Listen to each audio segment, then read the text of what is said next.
Hey, teacher friends, listen, it is time to prioritize you. Why? Because when you take care of yourself, you are in a better place to support your students.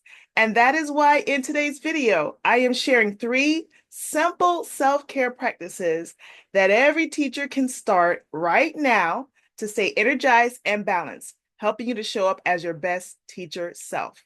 Coming up next.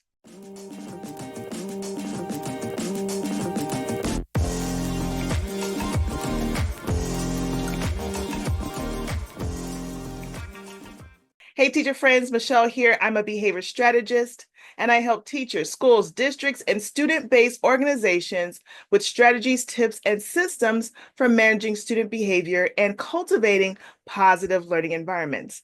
And in today's video, we are talking about 3 simple self-care practices that you can start right now to help you show up as your best teacher self. Well, first, let's ask ourselves, why is self-care so crucial? First of all, self-care helps reduce stress, and I'm all about reducing stress. So teaching can be overwhelming. We already know this, but taking just a few minutes to step away, breathe, or go for a walk can lower your stress levels and help you feel more grounded throughout the day. I am a witness.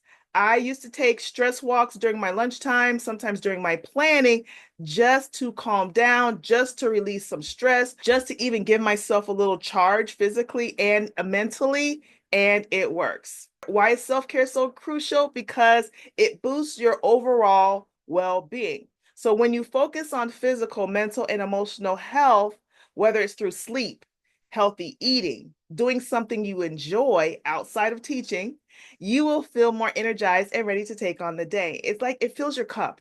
And when your cup is full, it's just easier to show up.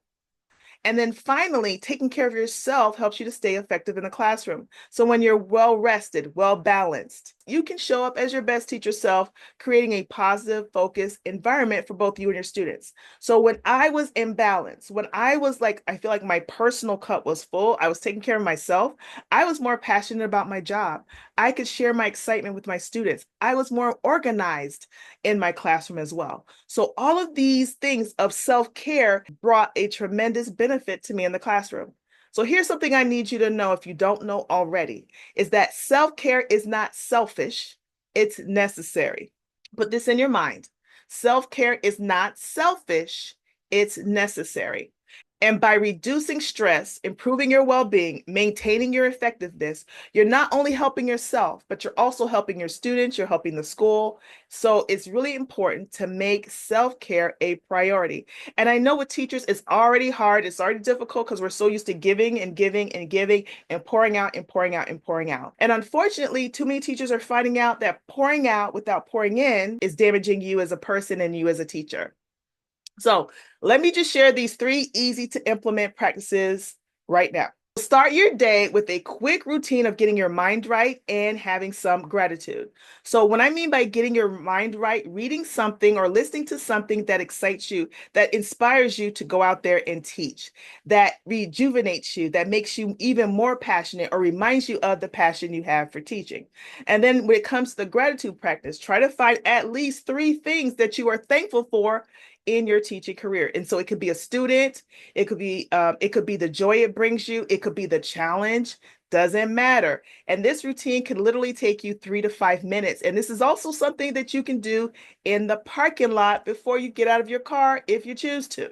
And it may feel hard because it's like, I don't even know what to do. I don't know what to think. And if you're interested in me creating something, let me know in the comments below and I will do that. But it is so worth it. And then repeating the same thing over and over, by the way, is okay in the now, as long as you're starting your day with getting your mind right and getting thankful or showing gratitude.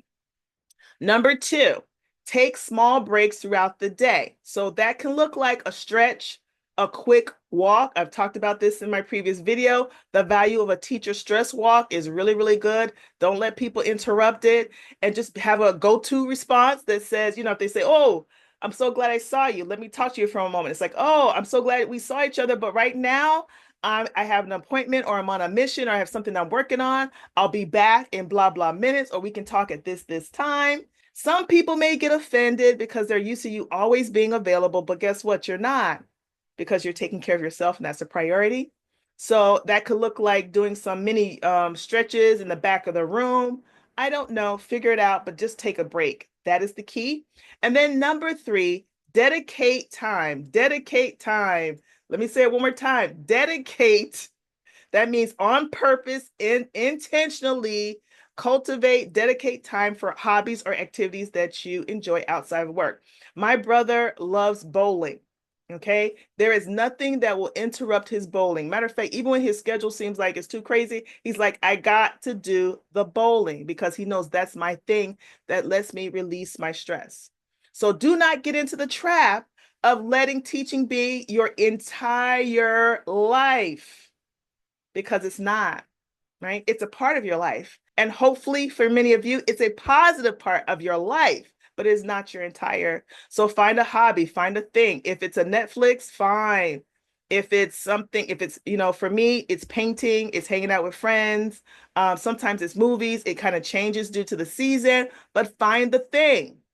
The one thing I want to say about self-care is that you have to make it your own. So even though I just gave you a list, right, to start you off, make your own list. Find out what works for you.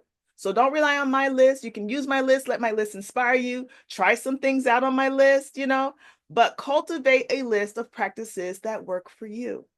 And that's so key. So my 3 easy practices: start the day with getting your mind right and gratitude. Take small breaks throughout the day. Dedicate time to hobbies or activities, whether it's every weekend, every other week. Don't let 2 weeks go by. I think that's gonna really, kill it. Have multiple ones, some that are monthly, some that are weekly, and it can be tiny as well. But taking care of you is going to help you be a better teacher and a better classroom manager. Period, point blank. So there you have it, 3 simple self-care practices that you can use now. My question for you is, which one are you going to implement in the next 3 to 7 days? Let me know in the comments below, and I will see you in the next video.